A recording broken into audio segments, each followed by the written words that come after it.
নমস্কার বন্ধুরা, আমি আজকে একটা নতুন রেসিপি করছি। ভোলা মাছ দিয়ে চচ্চড়ি করবো।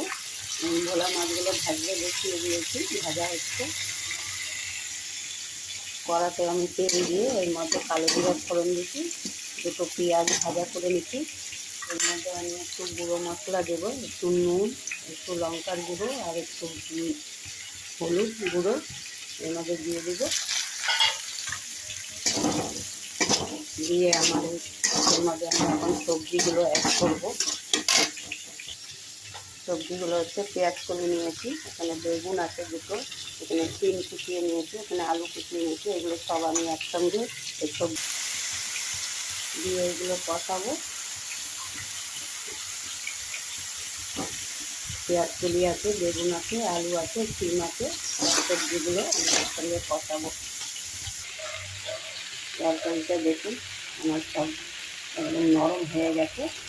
এর মধ্যে আমি একটু জল দিলাম, জল দিয়ে এবার মাছগুলো আমি সব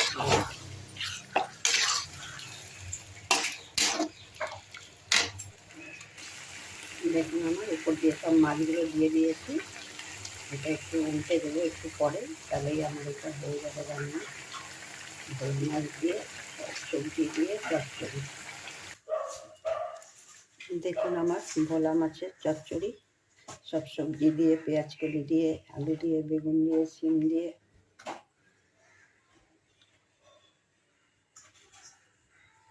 কমপ্লিট আমার রান্না।